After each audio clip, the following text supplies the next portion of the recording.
What's going on, YouTube? This is Rybo back at the bench today, and this time I wanted to do a quick head-to-head and really more of a discussion. I'm not going to be actually like rating these and doing well, I will pick a winner, but not the classic head-to-head that I do.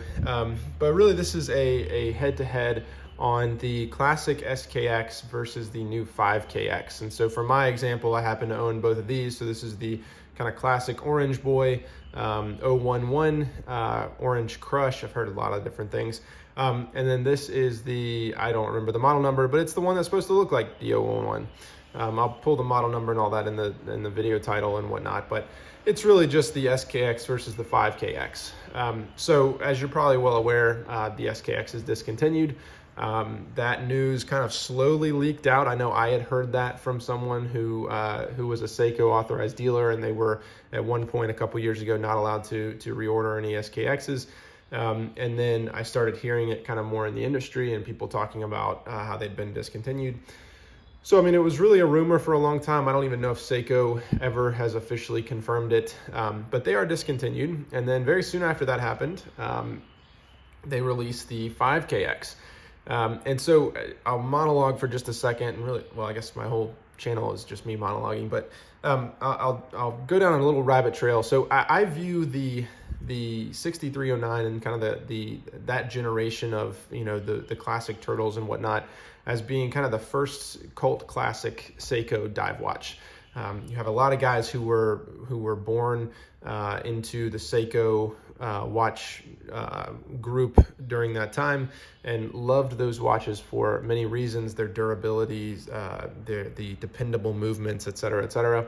And those people love those, and so people are very much tied to those. And then you have, I think, the next line, which is the SKX. And so the SKX became kind of that new cult classic. So guys like me, maybe a little bit younger, got into SKXs, and we loved them for the dependable movements. You know, they were very inexpensive watches relative to other automatic dive watches, but very dependable, great size, very versatile, et cetera, et cetera. And so then I think the 5KX is Seiko's attempt to recreate that in kind of the third wave. So, you know, the grandchild, right?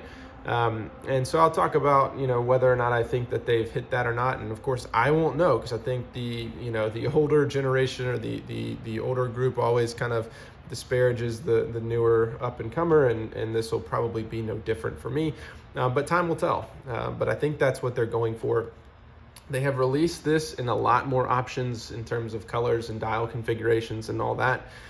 Whereas previously everything was much more limited. There are lots of different SKX options, but really 3 that were widely available. The others are a little bit more rare.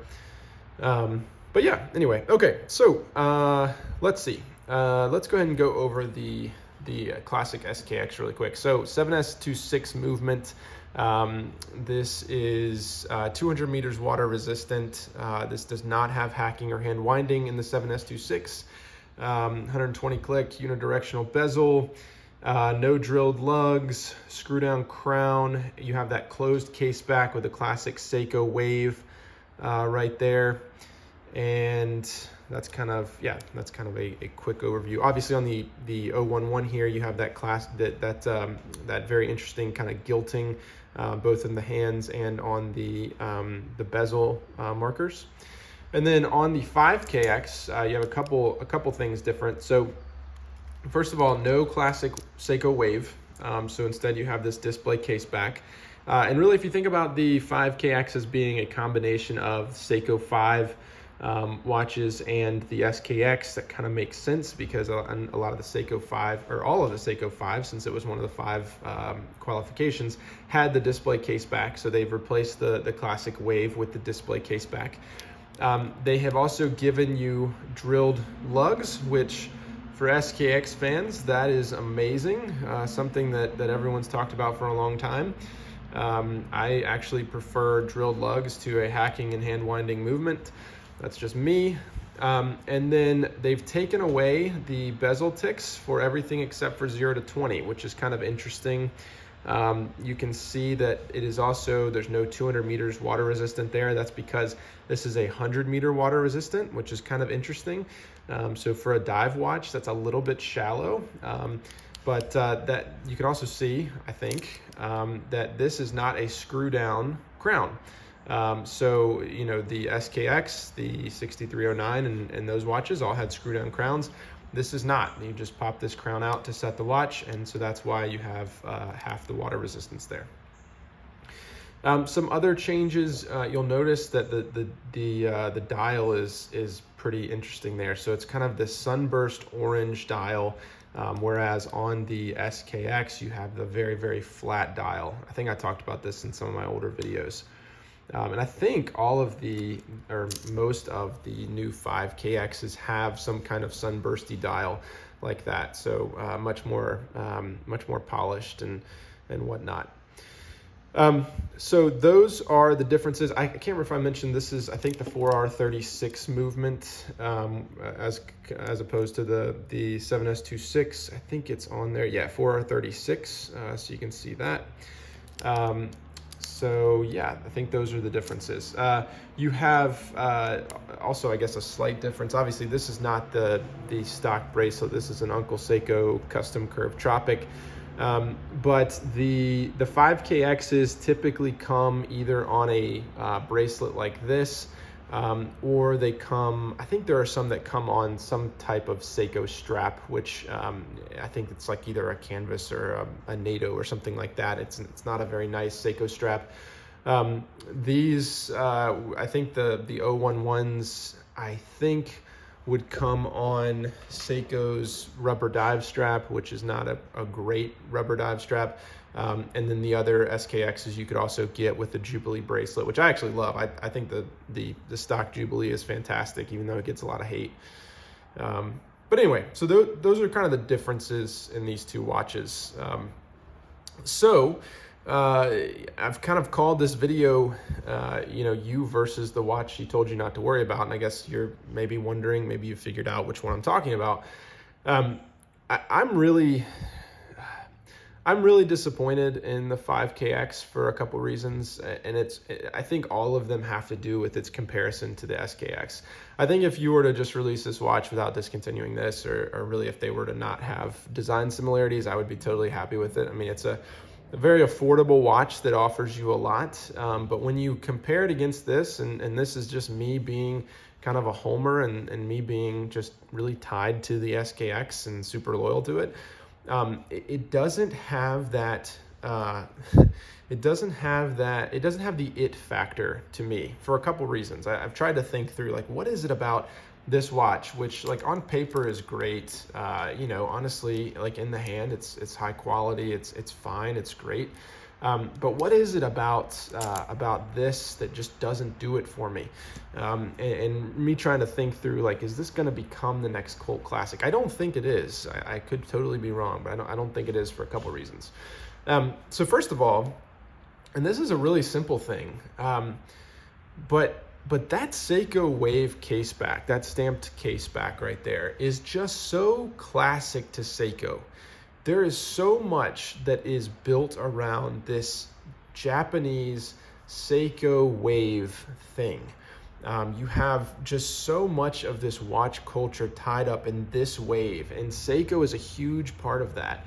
And so to remove that completely from the watch that you're trying to kind of be that new generation seems like a huge miss to me. And I get it, you know, you had to, in a lot of ways, hit that Seiko 5 mark where it's the display case back. But to be honest, like, a lot of people view a display case back as an indication of a cheaper automatic, kind of gimmicky, whatever. And I don't necessarily hold to that. I think it's kind of cool to see it. You know, Seiko movements aren't necessarily super interesting to look at, but I'm fine with the display case back. But to remove that classic Seiko Wave seems like a huge miss, in my opinion. And so I was really disappointed with that. I know it's not something that you see a ton, but it's just always been there. It's just such a classic Seiko dive watch thing that this watch really just seems to kind of have a different feeling without it. And that may be overkill and a stretch to say, but it just doesn't feel the same without that. Additionally, going from 200 meter water resistance to 100 meter water resistance, look, practically, functionally, for most of us, that has absolutely no bearing. Most people like myself are desk divers. You might jump in a pool every now and then. You may be giving your kids a bath and your watch gets wet, and that's probably about the end of it. But again, it's one of those, like, is it really a dive watch at 100 meters? Does it really feel like a dive watch without a screw down crown? Something about that seems wrong to me. And so I was really, really disappointed in that too. There are some great things. I think the movement upgrade is fantastic. No complaints about that. I mean, that's one of those upgrades that it could still carry the same feel. Drilled lugs, that's something that a lot of people have been asking for to come back into the SKX lineup. That's a great upgrade. But I just really don't understand going from 200 meters to 100 meters, except for the cost or it's cheaper to produce, right? But a screw down crown and that 200 meters really seems like it's a core to a dive watch. And so in a lot of ways, this one just feels a little bit like a fashion dive watch. Me personally, I'm not a fan of the sunburst dial. I think that they do look cool on some of the 5KXs. In this case, I do prefer the kind of classic, very flat dial of the 007, 009, and 011, but that's a personal preference. The ticks missing from the 5KX also doesn't make a ton of sense to me. That it just looks incomplete a little bit. Less busy, yes, but to me it feels incomplete. But that's likely just me comparing the two, and that may be a little bit unfair. And then finally, the other thing that I'm not a huge fan about, and one of the concerns I have about the 5KX is the logo and branding here. So you had a fairly boring and plain Seiko automatic logo here on a lot of the SKXs, and I think it's boring, but it's very classic. This one to me seems a bit too modern. So this new logo where you have this S and 5, you can probably see that underneath the Seiko there. It's, cool, whatever, but it doesn't seem like it's gonna really hold up. If you think about some of the classic Seikos, and I'm thinking like particularly like the Seiko Actis line back in the, 70s, 80s, it seems like it's gonna have kind of the same feel of that. Like one day you'll look back on it and kind of laugh at this very modern, but I'm assuming gonna be a very like 2020s design styling. That kind of logo and that kind of design really, in my opinion, dates a watch. It puts a timeline on kind of the watch's coolness, or at least the, retro is only cool for a certain time, right? This is very classic. You look at one of the things that I've always loved about the SKX is that I'll buy one of these, or I'll look at one of these and I'll think, no, it was probably, made in 2016 or something like that. And I'll look at it and it was actually, in the 90s or in the early 2000s. And it's very difficult to tell because a lot of the design has remained unchanged. You don't have a lot of elements here that are going to be very specific to a time period. I have a little concern that the combination of this cool new logo, the sunburst dial, some of the simplification of the bezel text and that kind of thing is going to produce a watch that is marked in a specific period and not quite as timeless as the SKX. So all of these are really kind of get off my lawn complaints about the 5KX. If you have one, great. I may purchase another one. This I think I'm gonna sell because I'm just not a fan of this because I'm comparing them. But I may purchase one that doesn't relate back to one of the classic SKXs, and I'll probably enjoy it a lot more. These complaints are coming from someone who's just very, very loyal to the SKX and just sees all of these as kind of a cheaper iteration of the same watch.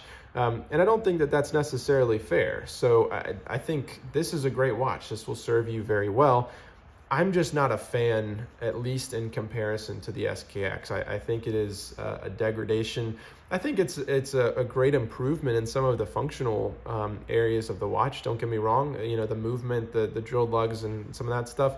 But I think it is fundamentally a degradation in performance when you see half of the water resistance, and then I think it's going to lose a lot of its cool factor or its it factor, you know, that the SKX had.